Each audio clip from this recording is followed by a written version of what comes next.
São Paulo 0, Barcelona de Guayaquil 0. O São Paulo que entrou em campo diante de mais de 50 mil torcedores no estádio do Morumbi. Sofreu, hein, o São Paulo para tentar achar um gol, não conseguiu no final das contas, muita pressão, teve gol anulado, várias tentativas, teve até um momento que o Barcelona de Guayaquil chegou a crescer também na partida. Enfim, São Paulo 0, Barcelona de Guayaquil também 0, tricolor que precisava dessa vitória, apesar da classificação, para buscar o primeiro lugar do grupo, para ter uma colocação melhor aí nas oitavas de final, quem sabe.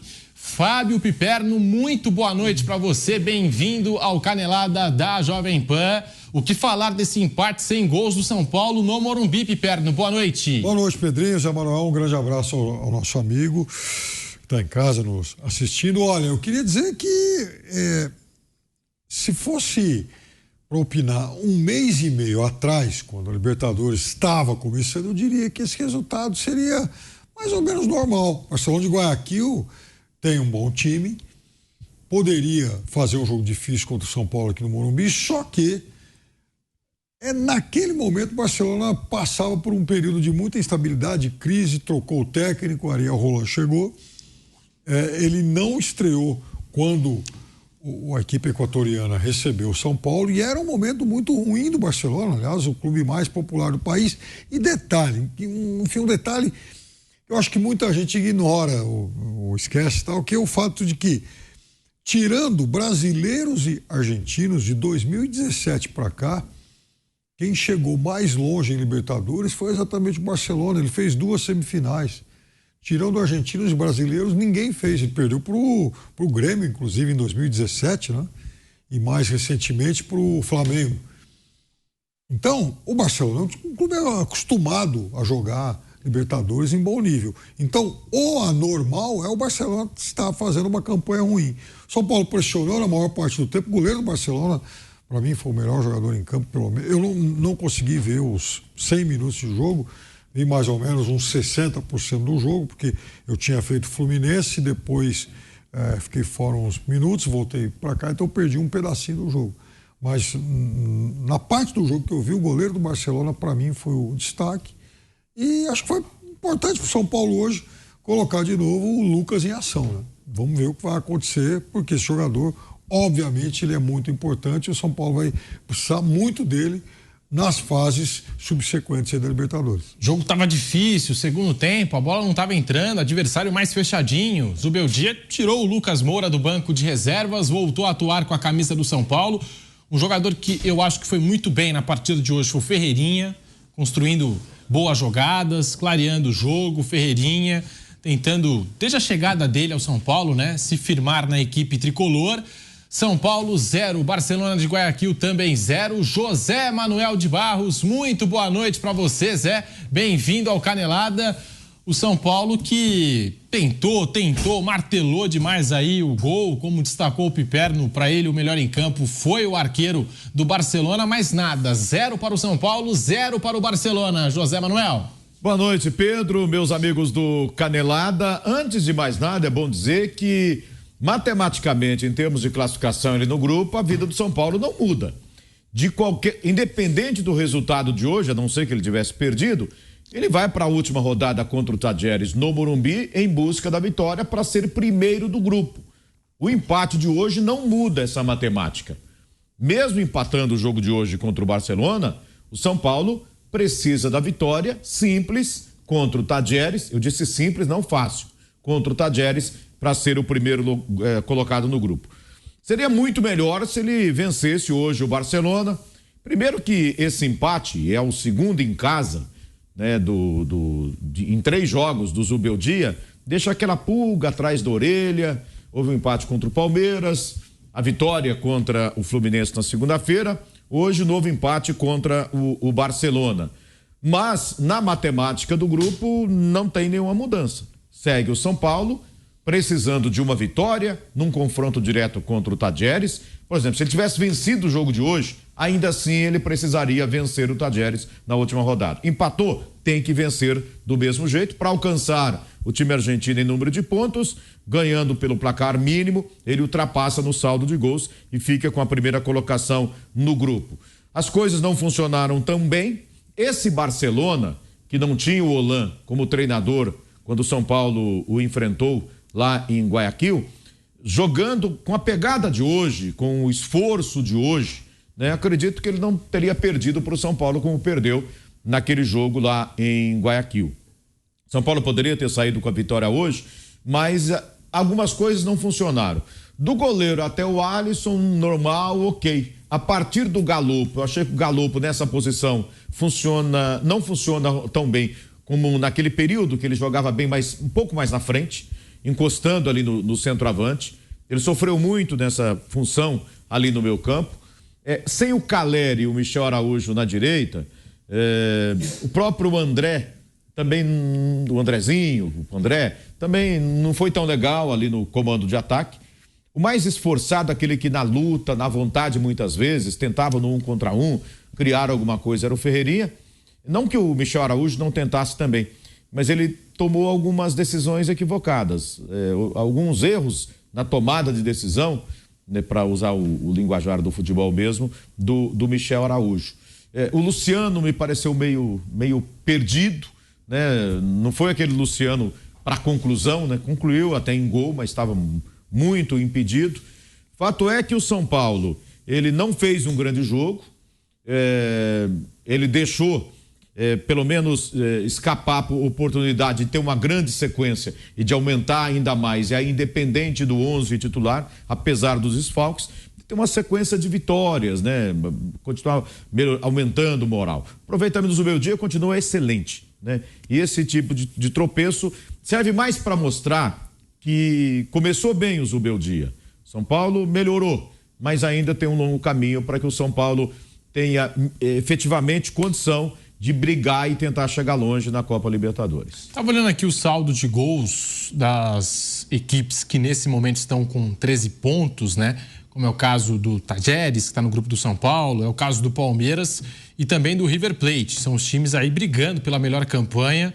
Estava aqui dando uma olhada, o São Paulo no momento com 5 de saldo, o Tajeres está com 6, o Palmeiras está com 9 e o River Plate com 7, porque tudo isso influencia, né? Se o São Paulo tivesse vencido hoje, o São Paulo estaria na briga por essa melhor campanha da fase de grupos, o que permite, né, ao time com melhor campanha decidir em casa na fase oitavas de final.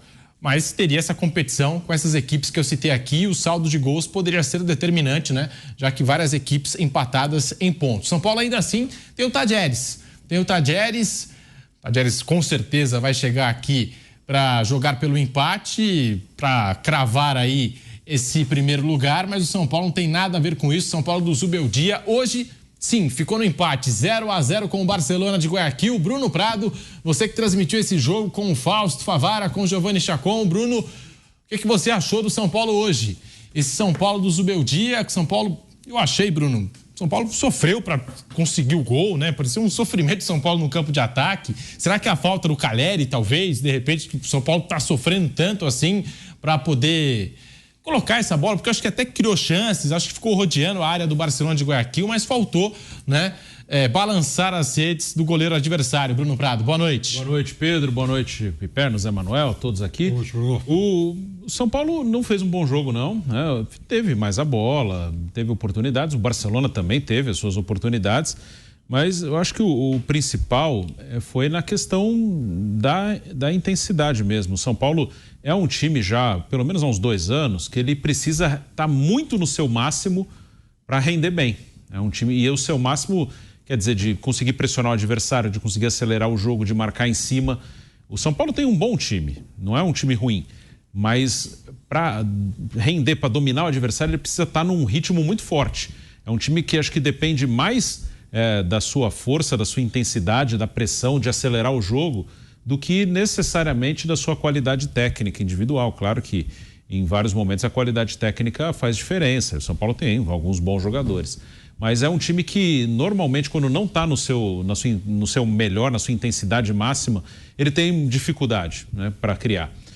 Pode ter a ver com um tempo curto de um jogo para o outro. São Paulo jogou segunda-feira, voltou a campo hoje, isso pode ter pegado um pouquinho na parte física. E claro, tem desfalques. O São Paulo não tem um cara com a característica do Calleri, né? O André Silva hoje foi o centroavante, ele pode jogar assim, já jogou assim, jogava assim em Portugal, mas ele não é um cara, um pivô, ele é um cara que pode jogar de centroavante, mas ele para receber a bola em profundidade, né? Para receber a bola na frente, para ele acelerar. Ele é um cara que gosta de movimentar, de acelerar. O Juan também não é exatamente um centroavante. Tecnicamente, o Juan é um jogador que tem as suas limitações, perdeu uma chance claríssima no final do jogo. Sim. O Juan tem algumas características até interessantes de pressionar a saída de bola, de movimentar, de incomodar o adversário, mas tecnicamente está devendo bastante. O próprio Luciano pode jogar de centroavante, mas não tem um cara como o Calleri. O São Paulo sente muito quando não tem.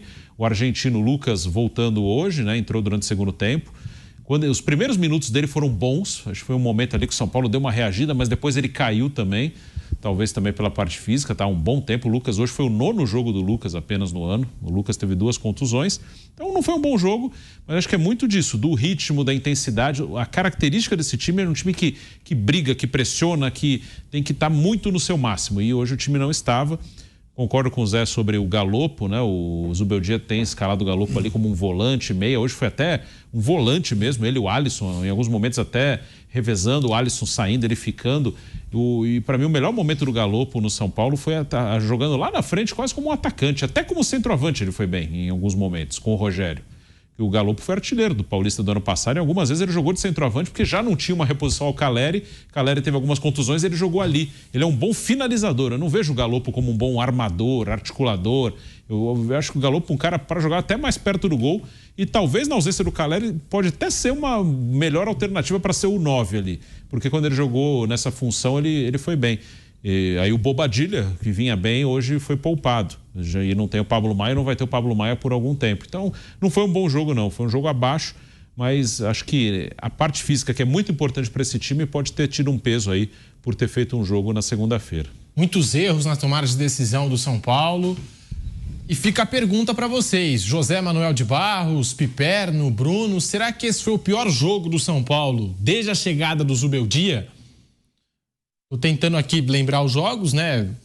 Acaba de chegar o Zubeldia, mas ele teve a vitória contra o Barcelona de Guayaquil. O Atlético Goianiense não vou considerar porque não era ele que estava no banco. Não era ele que estava no banco. Ele chegou a acompanhar o jogo, foi até Goiânia, mas não chegou a dirigir a equipe. Mas começou com o Barcelona de Guayaquil. Esse Barcelona de Guayaquil venceu lá por 2-0. Aí teve um empate contra o Palmeiras, no Morumbi. Venceu o Águia de Marabá com o time reserva 3-1. Venceu Vitória 3-1, Cobressal 3-1, São Paulo e Fluminense, 2 para o São Paulo, 1 para o Fluminense e agora esse empate 0-0. Dá para considerar que esse foi o pior jogo até aqui do Zubeldia no comando do São Paulo, desde a chegada dele? Eu acho que sim, foi o pior, sim. E aquela coisa, né? A gente fala muito com o Pilhado aqui, que o Pilhado é muito empolgado, né? O Pilhado, ele tava... Quando o São Paulo ganha, o Zubeldia tá falando... É um bom início, claro que é um bom início. É, né? Zubeldia é alegria. Não, é um bom início. A única coisa que eu tenho um jeito mais de manter o pé no chão, porque... ele é um bom técnico, é um cara que começa bem no São Paulo, não tô dizendo que não vai dar certo, acho que pode dar muito certo. E os primeiros jogos foram bons, dentro do que você pode avaliar em poucos jogos. Acho que é legal, ele veio e o time tá jogando bem a maioria dos jogos, está conseguindo resultado, ótimo. É o que dá para fazer no início de trabalho, mas é um início. O problema de se criar uma expectativa muito grande é que depois você vai cobrar isso do cara. Se começar a botar na cabeça, não, agora é tudo diferente, agora o Zubeldia é um cara sensacional, você vai começar a cobrar do cara uma coisa que não foi ele que falou, não, eu sou demais, eu sou o melhor, eu mudei tudo. Ele não falou nada disso, as pessoas que estão falando isso para ele. Só que depois as pessoas vão cobrar dele o que os outros criaram para ele. Então isso que é um perigo. Calma, é um início, é um bom início, beleza. Então tem que ter só um pouquinho de calma, que senão depois, quando cair um pouquinho, mas não é tudo isso também. Já vão começar a atribuir ao cara como se ele tivesse falado. Então isso é perigoso. É bom ter calma, tranquilidade. Começou bem, ótimo, mas ainda tem muita coisa. Uma coisa que precisa ser avaliado, por exemplo, ele antes desses 2 jogos nessa semana, ele só tinha feito um jogo como mandante, que era contra o Palmeiras, em circunstâncias especiais, né? Tinha acabado de chegar. Mal treinou o time. Contra o Palmeiras, que vem ganhando tudo, tem um mesmo treinador há todo tempo, um time muito bem entrosado. Então, claramente, ele fez um jogo de segurança ali para não perder o jogo. Ó, esse aqui é o primeiro clássico, jogando em casa, não vamos perder. Ok. E os outros jogos todos foram como um visitante. Eu falei, vamos ver, é um desafio os jogos em casa, os jogos no Morumbi. Né? O time está vencendo todo mundo fora de casa. Mas em casa ele vai ter que mudar um pouco, vai ter que achar soluções para propor o jogo, para eventualmente superar defesas bem fechadas. O Barcelona hoje não é questão de defesa bem fechada, é um time muito forte fisicamente e marcando muito, diferente daquele Barcelona molão, né, do jogo lá. O Barcelona no jogo lá parecia que nadado com a vida, mole. Hoje não, time de pegada, um time que não dava espaços pro São Paulo. Eu acho que passa por aí. E para os caras, um empate com o São Paulo no Morumbi, até pela circunstância do Barcelona de Guayaquil, já é eliminado, mas com a chance de disputar a Sul-Americana, é uma vitória. Sem dúvida. Vitória. Você pega, além dessa diferença do Barcelona, que contribuiu demais no jogo de lá, teve uma atuação muito abaixo, inclusive nessa pegada, nessa força física, que hoje, nessa questão física, ele quase superou o São Paulo, se não superou, né? E o São Paulo, concordo com o Bruno, sofreu muito nessa questão. Ele precisa dessa imposição física e ele parece que alguns jogadores bem desgastados que não conseguem mais entregar o que precisa. 2 jogadores estiveram ausentes hoje em relação àquele jogo. Pablo Maia no meio campo e Caleri no comando de ataque. A importância desses 2 para o São Paulo. Ou seja, nesse comparativo, né, e o Zubeldia está se notabilizando nesse começo pela necessidade de mexer no time e funcionando. Muda o time está conquistando resultados. Mas hoje, sem o Pablo, na comparação, estou fazendo só comparação dos jogos contra o mesmo adversário, eu acredito que no jogo de hoje, esses 2 fazem muita falta, né? Além da qualidade desses 2, essa questão física, né, Bruno? Tanto do Pablo Maia quanto do Caleri, são muito importantes. O Caleri é um brigador, um lutador, usa muito o físico, o corpo, dificulta muito.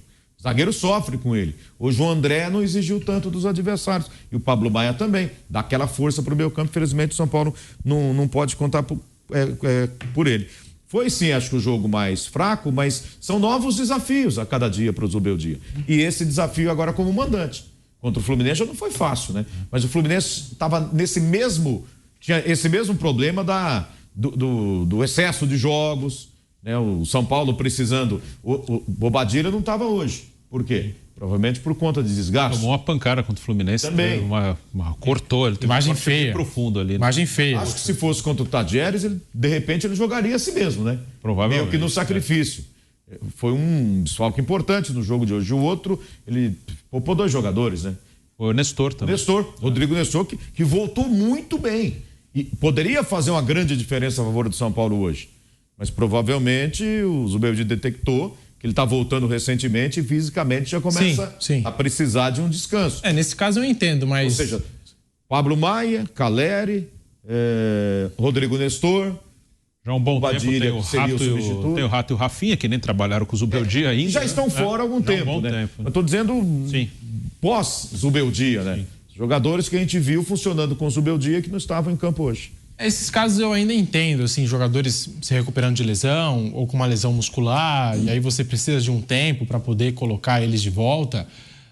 Mas, assim, o time do São Paulo como um todo sentir fisicamente agora em maio é um pouco preocupante, né? Porque se em maio tá assim, eu não quero nem ver no fim do ano. Não é a época do ano, é a sequência de jogos a cada 3 dias. Segunda e quinta, né? E um treinador que está chegando, um preparador físico novo, tudo novo, e muitos jogadores voltando de contusão.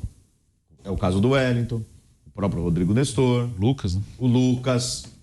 Jogador que está voltando de lesão, eu entendo, mas o restante do time sofrer fisicamente já em maio, um começo de competição, o Campeonato Brasileiro mal começou, fase de grupos de Libertadores. O time correu os 90 minutos. Sim, o que eu digo é que quando ele enfrenta um Barcelona forte fisicamente hoje, né, diferente do primeiro jogo, ele tinha que igualar essa força física. E o São Paulo precisa muito dessa força física. Precisa correr um pouco mais, dar um pouco mais, está sempre no máximo.